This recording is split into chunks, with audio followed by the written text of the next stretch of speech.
This is a disturbing true crime story about a jealous teenager named Amber Wright who orchestrated the brutal murder of her ex-boyfriend Seth Jackson after their breakup.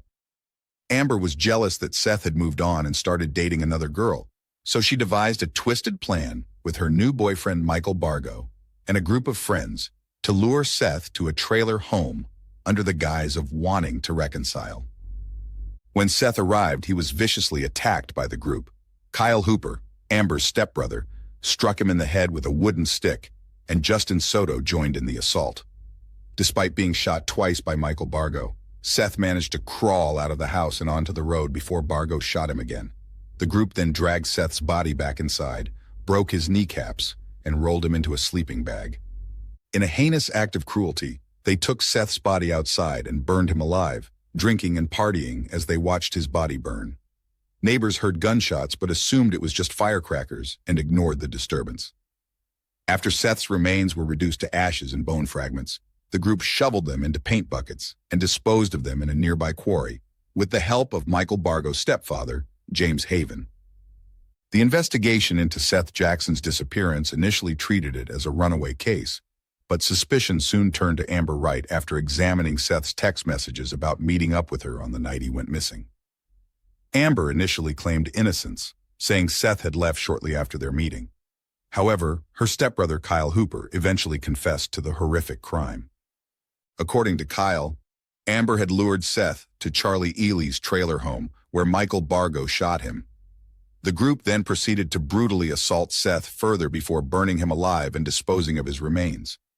Amber tried to maintain her innocent facade, but when investigators placed her in the same room as Kyle and Charlie during questioning, they began discussing the grisly murder details. The trials that followed saw the group receive severe sentences for their roles in the killing. Kyle Hooper and Justin Soto received life sentences without parole. Charlie Ely was initially given a life sentence but had it reduced to 10 years on appeal. Michael Bargo's stepfather, James Haven, received 10 years for helping cover up the crime as an accessory after the fact. Michael Bargo himself became the youngest person on Florida's death row, despite his defense team's attempts to blame his troubled childhood. Amber Wright's case was more complex. Her initial life sentence was overturned on a technicality regarding her Miranda rights. At her second trial, she was again found guilty of first-degree murder, as many felt she was the instigator who caused Seth's death through her jealousy and manipulation.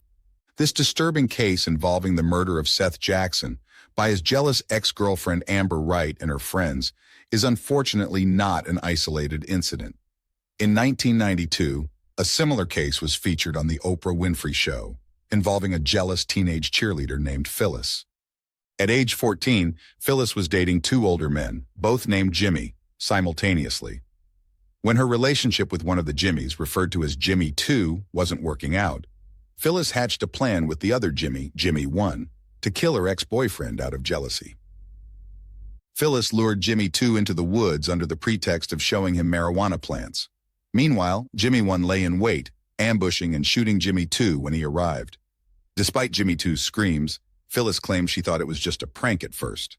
However, Jimmy 1 proceeded to kick the wounded Jimmy 2 in the head repeatedly, telling him, "You deserve it."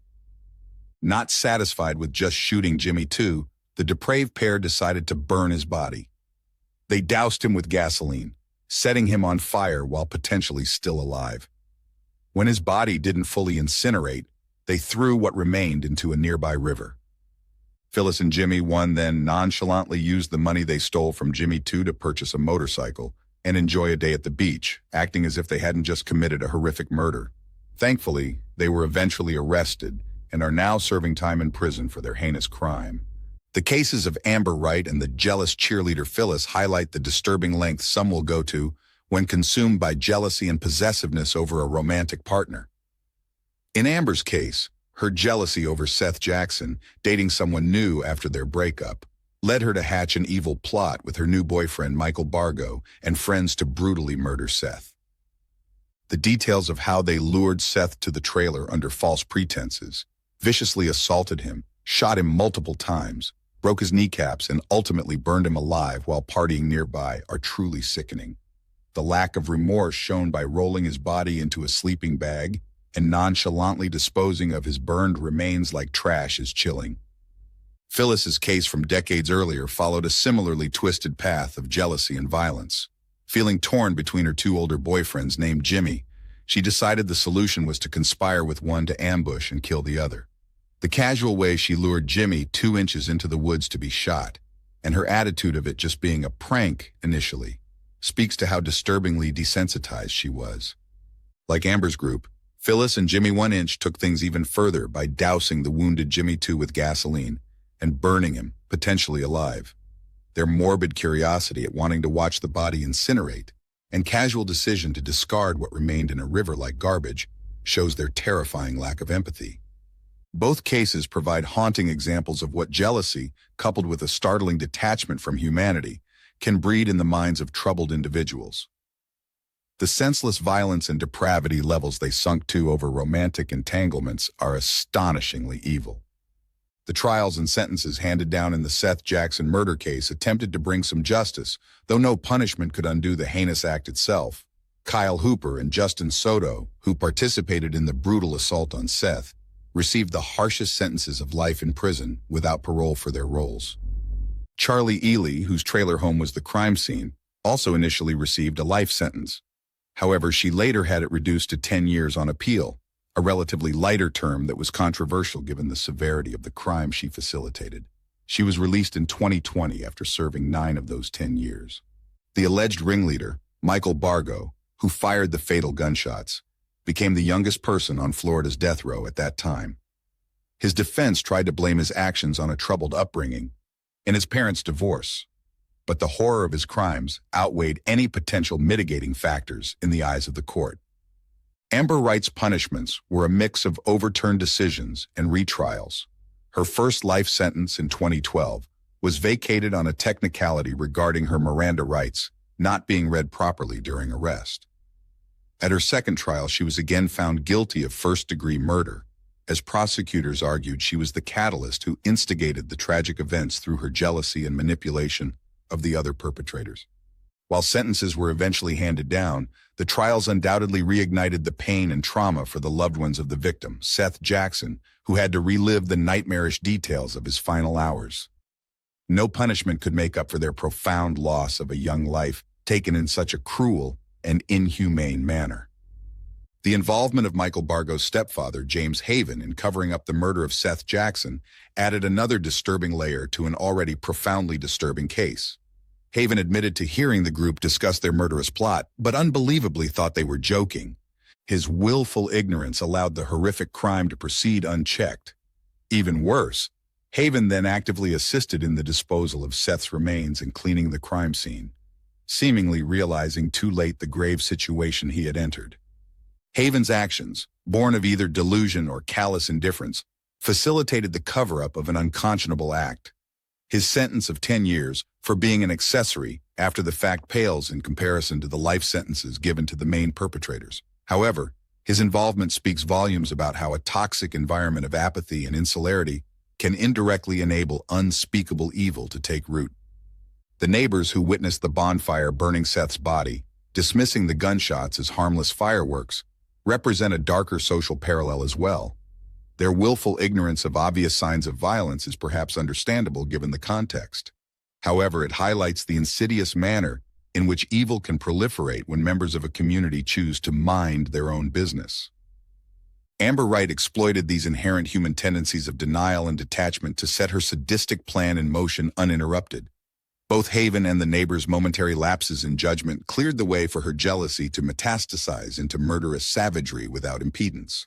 Their roles, though indirect, provided a permissive environment where the moral failings of a few could escalate into the most horrific of crimes, a critical failure of the human conscience.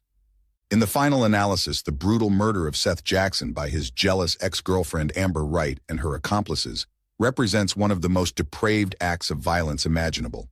The meticulous planning, unspeakable brutality, and utter lack of remorse exhibited by the perpetrators in carrying out and covering up this heinous crime is truly staggering.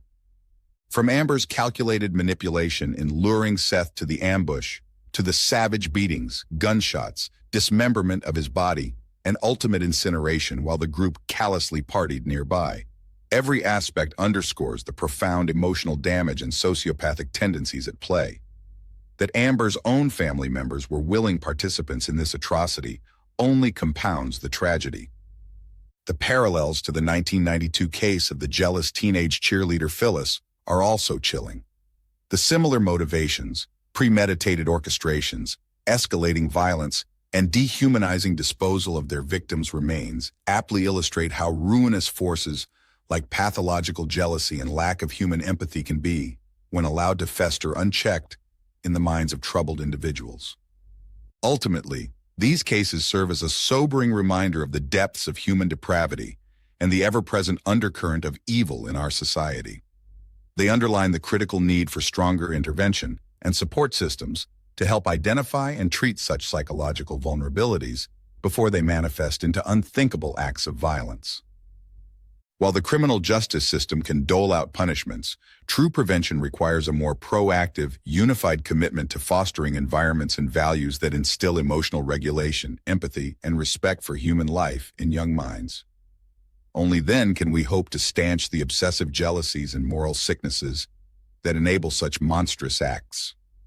The tragic story of Seth Jackson and those like it must spur us to action. Thank you for tuning into today's exploration of unsettling truths in the pursuit of justice. Remember, the stories we discussed are based on information available at the time of recording, and due to the evolving nature of legal proceedings, details may change. We recommend keeping an eye on these cases through further personal research. To ensure you stay updated with the latest episodes and developments, please subscribe to our podcast. We appreciate your engagement and curiosity.